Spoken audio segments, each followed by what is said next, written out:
Hi hello ಎಲ್ರಿಗೂ ನಮಸ್ಕಾರ. Welcome back to my channel. ನಾನು ಸುನೀತಾ ರಾಘವೇಂದ್ರ.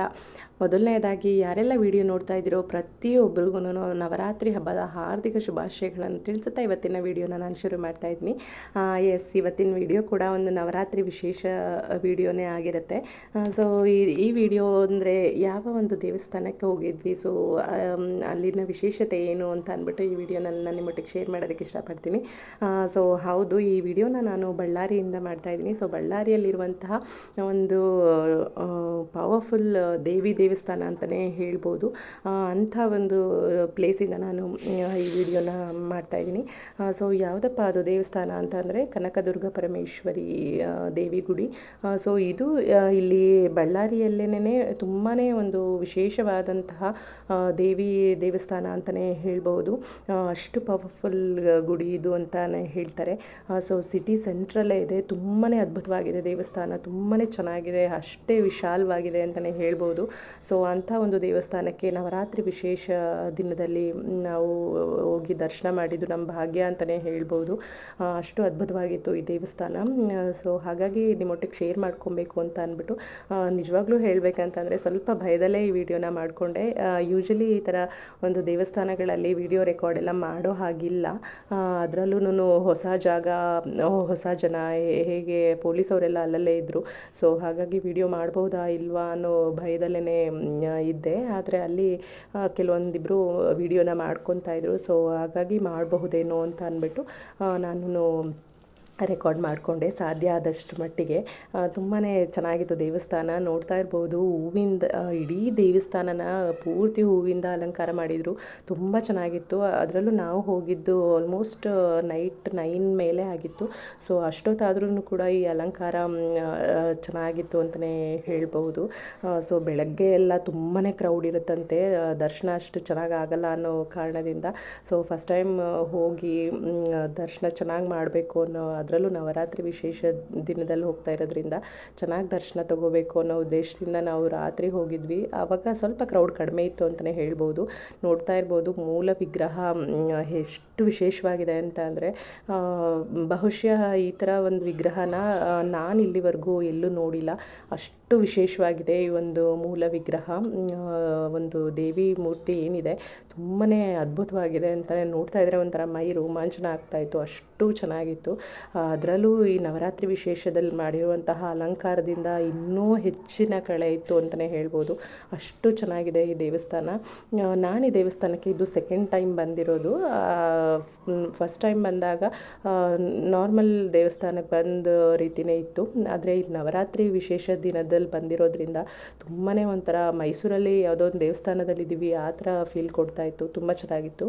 ಸೊ ಇನ್ನು ಹಾಗೆ ಮುಂದೆ ಬರ್ತಾಯಿದ್ರೆ ದರ್ಶನ ಮುಗಿಸ್ಕೊಂಡು ಇದು ನೆಕ್ಸ್ಟ್ ಡೇಗೆ ದೇವಿಗೆ ಒಂದು ಹಣ್ಣಿನ ಅಲಂಕಾರ ಮಾಡೋ ಕಾರಣದಿಂದ ಬೇಕಾದಂತಹ ಎಲ್ಲ ಪ್ರಿಪ್ರೇಷನ್ನ ಮಾಡ್ಕೊತಾ ಇದ್ರು. ತುಂಬ ಚೆನ್ನಾಗಿತ್ತು. ಸೊ ಹಾಗೆ ಮುಂದೆ ಪಾಸ್ ಆಗ್ತಾಯಿದ್ರೆ ಇಲ್ಲಿ ಒಂದು 5 ತುಳಸಿ ಕಟ್ಟೆ ಥರ ಇಟ್ಟಿದ್ರು. ಸೊ ಅದಕ್ಕೂ ಪೂಜೆ ಮಾಡಿದರು. ತುಂಬ ಚೆನ್ನಾಗಿತ್ತು ಅದನ್ನೂ. ಸೊ ಇನ್ನು ಅದನ್ನೆಲ್ಲ ಮುಗಿಸ್ಕೊಂಡು ಹಾಗೆ ಮುಂದೆ ಬರ್ತಾಯಿದ್ರೆ ಇಲ್ಲೊಂದು ತುಂಬಾ ಅಟ್ರ್ಯಾಕ್ಟಿವ್ ಆಗಿರುವಂತಹ ಒಂದು ಜಾಗ ಸಿಕ್ತು. ಸೊ ಅಲ್ಲಿ ಅದೊಂಥರ ಫೌಂಟೈನ್ ಥರ ನಿರ್ಮಾಣ ಮಾಡಿದರು ಅಂತಲೇ ಹೇಳಬಹುದು. ಅಲ್ಲಿ ತುಂಬ ಕಲರ್ಫುಲ್ಲಾಗಿ ಲೈಟಿಂಗ್ಸ್ನ ಅರೇಂಜ್ ಮಾಡಿದರು. ಹಾಗೆ ಒಂದು ನೀರು ಬೀಳ್ತಾ ಇರೋ ರೀತಿ. ಸೊ ಮಕ್ಕಳಿಗಂತೂ ತುಂಬಾ ಇಷ್ಟ ಆಗ್ತಾಯಿತ್ತು. ಆಲ್ಮೋಸ್ಟ್ ಅಲ್ಲಿದ್ದಂತಹ ಎಲ್ಲ ಮಕ್ಕಳುಗಳು ಈ ಜಾಗದಲ್ಲೇ ನಿಂತ್ಕೊಂಡು ನೋಡ್ತಾ ಇದ್ರು. ಸೊ ನಾವು ಅದನ್ನೇ ನಿಂತ್ಕೊಂಡು ನೋಡ್ತಾ ಇದ್ವಿ. ಅಷ್ಟು ತುಂಬ ಒಂಥರ ಚೆನ್ನಾಗಿತ್ತು. ಸೊ ಆ ನೀರು ಸೌಂಡು, ಒಂದು ಕಲರ್ಫುಲ್ ಆಗಿರುವಂತಹ ಲೈಟಿಂಗ್ಸು, ಇದೆಲ್ಲ ನೋಡೋದಕ್ಕೆ ಒಂಥರ ವಿಶೇಷವಾಗಿತ್ತು. ಸೊ ಎಲ್ಲ ದಿನಗಳಲ್ಲೂ ಈ ಥರ ಇರಲ್ಲ ಅಂತ ಹೇಳ್ತಾಯಿದ್ರು. ಈ ನವರಾತ್ರಿ ವಿಶೇಷ ಆಗಿರೋದ್ರಿಂದ ಈ ಥರ ಅರೇಂಜ್ಮೆಂಟ್ ಮಾಡಿದ್ದಾರೆ ಅಂತ ಅಂದ್ಬಿಟ್ಟು ಅಲ್ಲಿ ಹೇಳ್ತಾಯಿದ್ರು. ತುಂಬ ಚೆನ್ನಾಗಿತ್ತು. ಸೊ ಹಾಗೆ ದೇವಸ್ಥಾನ ತುಂಬ ದೊಡ್ಡದಾಗಿದೆ. ಅಲ್ಲಲ್ಲಿ ಚಿಕ್ಕ ಚಿಕ್ಕ ಈ ಥರ ಸ್ಟೇಜ್ಗಳನ್ನ ಹಾಕಿದ್ರು. ಅಂದರೆ ನವರಾತ್ರಿ ವಿಶೇಷ ಆಗಿರೋದ್ರಿಂದ ಡೈಲಿ ಒಂದೊಂದು ಪ್ರೋಗ್ರಾಮ್ನ ಆರ್ಗನೈಸ್ ಮಾಡಿರ್ತಾರಂತೆ. ಸೊ ನಾವು ಹೋಗಿದ್ದ ದಿನವೂ ಕೂಡ ಪ್ರೋಗ್ರಾಮ್ ನಡೀತಾ ಇತ್ತು. ಇನ್ನು ನೆಕ್ಸ್ಟು ಇಲ್ಲಿ ಬರ್ತಾಯಿದ್ರೆ ಇಲ್ಲೊಂದು ಸ್ಟೇಜ್ ಹಾಕಿ ಇಲ್ಲಿ ಸ್ಕಂದ ಮಾತೆನ ಒಂದು ಪ್ರತಿಷ್ಠಾಪನೆ ಮಾಡಿದರು. ಅದನ್ನ ತುಂಬ ಚೆನ್ನಾಗಿ ಒಂದು ಡೆಕೋರೇಟ್ ಮಾಡಿದರು ಅಂತಲೇ ಹೇಳ್ಬೋದು. ಈ ದೇವಸ್ಥಾನದಲ್ಲಿರುವಂತಹ ಮೂಲ ವಿಗ್ರಹನ ಬಿಟ್ಟರೆ ಈ ಸ್ಕಂದ ಮಾತೆ ತುಂಬ ಕಣ್ಣಿಗೆ ಸೆಳೀತಾ ಇತ್ತು ಅಂತಲೇ ಹೇಳ್ಬೋದು. ಅಷ್ಟು ಚೆನ್ನಾಗಿ ಅಕ್ಕಪಕ್ಕದಲ್ಲಿ ಒಂದು ಡೆಕೋರೇಟಿವ್ ಥಿಂಗ್ಸ್ ಆಗಿರ್ಬೋದು, ಹೂವಿನ ಅಲಂಕಾರ ಆಗಿರ್ಬೋದು, ಎಲ್ಲ ತುಂಬಾ ಒಂಥರ ಚೆನ್ನಾಗಿ ಎಲ್ರಿಗೂ ಇಷ್ಟ ಆಗೋ ರೀತಿ ಮಾಡಿದರು. ಇನ್ನು ದೇವಿ ಅಕ್ಕಪಕ್ಕ ಒಂದು 2 ಆನೆಗಳು ಮತ್ತು ಸೈನಿಕರು ನಿಂತಿರೋ ಒಂದು ಮೂರ್ತಿ ಎಲ್ಲ ಇಟ್ಟಿದ್ರು. ಅದೆಲ್ಲ ನೋಡೋದಕ್ಕೆ ಒಂಥರ ತುಂಬಾ ಚೆನ್ನಾಗಿ ಅನ್ನಿಸ್ತಾ ಇತ್ತು. ಸೊ ಆನೆ ಮೂರ್ತಿ ಅಂತೂ ತುಂಬ ಖುಷಿ ಕೊಡ್ತಾಯಿತ್ತು. ಎಲ್ಲರೂ ಅದ್ರ ಮುಂದೆ ನಿಂತ್ಕೊಂಡು ಫೋಟೋ ಎಲ್ಲ ತಗೊಳ್ಳೋದು ಆ ಥರ ಎಲ್ಲ ಮಾಡ್ತಾಯಿದ್ರು. ತುಂಬ ಖುಷಿ ಅನ್ನಿಸ್ತು. ಒಂದು ಈ ದೊಡ್ಡದಾಗಿರುವಂತಹ ದೇವಸ್ಥಾನದಲ್ಲಿ ಈ ಸ್ಕಂದ ಮಾತೆನೂ ಕೂಡ ಒಂದು ಪ್ರತಿಷ್ಠಾಪನೆ ಮಾಡಿರೋದು ಇನ್ನೂ ಹೆಚ್ಚು ವಿಶೇಷ ಅಂತಲೇ ಹೇಳ್ಬೋದು. ಅಷ್ಟು ಚೆನ್ನಾಗಿತ್ತು. ಸೊ ಇನ್ನು ಅದನ್ನೆಲ್ಲ ಮುಗಿಸ್ಕೊಂಡು ಹಾಗೆ ಮುಂದೆ ಬರ್ತಾಯಿದ್ರೆ ಅವತ್ತಿನ ದಿನದ ಪ್ರೋಗ್ರಾಮ್ ಏನು ಮಾಡಿದ್ರು ಅಂತ ಅಂದರೆ ಒಂದು ಭರತನಾಟ್ಯ ಪ್ರೋಗ್ರಾಮ್ನ ಆರ್ಗನೈಸ್ ಮಾಡಿದರು. ಸೊ ಬಳ್ಳಾರಿ ಸುತ್ತಮುತ್ತ ಇರುವಂತಹ ಸ್ಟೂಡೆಂಟ್ಸ್ಗಳು ಅಂದರೆ ಭರತನಾಟ್ಯ ಕಲ್ತಿರೋರು ಎಲ್ಲರೂ ಪರ್ಫಾಮೆನ್ಸ್ ಮಾಡ್ತಾಯಿದ್ರು. ಚಿಕ್ಕ ಚಿಕ್ಕ ಮಕ್ಕಳುಗಳು ಕೂಡ ಪರ್ಫಾಮೆನ್ಸ್ ಮಾಡ್ತಾಯಿದ್ರು. ನೋಡೋದಕ್ಕೆ ಒಂದು ಕಣ್ಣಿಗೆ ಹಬ್ಬ ಅಂತಲೇ ಹೇಳ್ಬೋದು. ಅಷ್ಟು ಚೆನ್ನಾಗಿ ಪರ್ಫಾರ್ಮ್ ಮಾಡ್ತಾಯಿದ್ರು. ಸೊ ನಾನು ಹೇಳ್ದಂಗೆ ನಾವು ಹೋಗಿದ್ದೇ ಲೇಟ್ ನೈಟ್ ಆಗಿತ್ತು. ಸೊ ಇನ್ನು ಪ್ರೋಗ್ರಾಮ್ ಎಲ್ಲ ನಾವು ಪ್ರೋಗ್ರಾಮ್ ಸ್ಥಳಕ್ಕೆ ನಾವು ಹೋಗೋಷ್ಟರಲ್ಲಿ ಆಲ್ಮೋಸ್ಟ್ 9:30 9:45 ಆ ಥರ ಆಗಿತ್ತು. ಅಷ್ಟಾಗಿದ್ರೂ ಕೂಡ ಜನ ಮಾತ್ರ ತುಂಬ ಜಾಸ್ತಿ ಸಂಖ್ಯೆಯಲ್ಲೇ ಇದ್ದರು ಅಂತಲೇ ಹೇಳ್ಬೋದು. ಹಾಗಾಗಿ ತುಂಬ ಕ್ಲಾರಿಟಿಯಾಗಿ ನಾನು ಈ ಒಂದು ಪರ್ಫಾಮೆನ್ಸ್ ವಿಡಿಯೋನ ಹಿಡಿಯೋಕ್ಕಾಗಲಿಲ್ಲ. ಸಾಧ್ಯ ಆದಷ್ಟು ಕ್ಯಾಪ್ಚರ್ ಮಾಡಿದ್ದೀನಿ. ಆದರೆ ರಿಯಲಾಗಿ ತುಂಬಾ ಚೆನ್ನಾಗಿತ್ತು ನೋಡೋದಕ್ಕೆ. ಮಕ್ಕಳುಗಳು ತುಂಬ ಅದ್ಭುತವಾಗಿ ಅವ್ರ ಪರ್ಫಾಮೆನ್ಸ್ನ ಮಾಡ್ತಾಯಿದ್ರು ಅಂತಲೇ ಹೇಳ್ಬೋದು.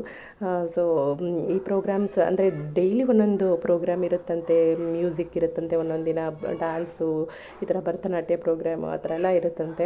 ಸೊ ತುಂಬ ಚೆನ್ನಾಗಿತ್ತು. ನಾವು ಹೋಗಿದ್ದ ದಿನವೂ ಕೂಡ ಇನ್ನು ಇದನ್ನೆಲ್ಲ ಮುಗಿಸ್ಕೊಂಡು ಹಾಗೇ ಎಕ್ಸಿಟ್ ತೊಗೋಬೇಕಾದ್ರೆ ದೇವಸ್ಥಾನದ ಪಕ್ಕದಲ್ಲೇ ಸೊ ಎಲ್ಲ ಒಂದು ದೇವಿಗಳ ಒಂದು ಪಿಕ್ಚರ್ ಇರುವಂತಹ ಒಂದು ವಾಲ್ ರೀತಿ ನಿರ್ಮಾಣ ಮಾಡಿದರು. ಅದು ಕೂಡ ತುಂಬಾ ಚೆನ್ನಾಗಿತ್ತು. ಸೊ ಎಲ್ಲ ವಿಗ್ರಹಗಳನ್ನ ಅಂದರೆ ಎಲ್ಲ ದೇವಿ ಮೂರ್ತಿನ ಒಟ್ಟಿಗೆ ನೋಡೋದಕ್ಕೆ ಸಾಧ್ಯ ಆಗ್ತಾಯಿತ್ತು. ಅಷ್ಟು ಚೆನ್ನಾಗಿ ಮಾಡಿದರು. ಸೊ ಇದಾಗಿತ್ತು ಒಂದು ನವರಾತ್ರಿ ವಿಶೇಷದ ಒಂದು ವಿಡಿಯೋ ಆಗಿತ್ತು. ಸೊ ಆ ದೇವಿ ಯಾರೆಲ್ಲ ವಿಡಿಯೋ ನೋಡ್ತಾ ಇದ್ದೀರೋ ಎಲ್ಲರೂ ಒಂದು ಇಷ್ಟಾರ್ಥಗಳನ್ನ ಈಡೇರಿಸಲಿ ಅಂತ ಕೇಳ್ಕೊಳ್ತಾ ಇವತ್ತಿನ ವಿಡಿಯೋನ ಇಲ್ಲಿಗೆ ಮುಗಿಸ್ತಾ ಇದ್ದೀನಿ. ಸೊ ಈ ವಿಡಿಯೋ ಸ್ವಲ್ಪನಾದರೂ ಇಷ್ಟ ಆದರೆ ಪ್ಲೀಸ್ ಸಬ್ಸ್ಕ್ರೈಬ್ ಮಾಡ್ಕೊಳ್ಳಿ, ಲೈಕ್ ಮಾಡಿ, ಕಮೆಂಟ್ ಮಾಡಿ, ಹಾಗೆ ನಿಮ್ಮ ಫ್ಯಾಮಿಲಿ ಫ್ರೆಂಡ್ಸ್ ಜೊತೆಗೆ ಶೇರ್ ಮಾಡಿ ಅಂತ ಕೇಳ್ಕೊಳ್ತೀನಿ. Thank you for watching.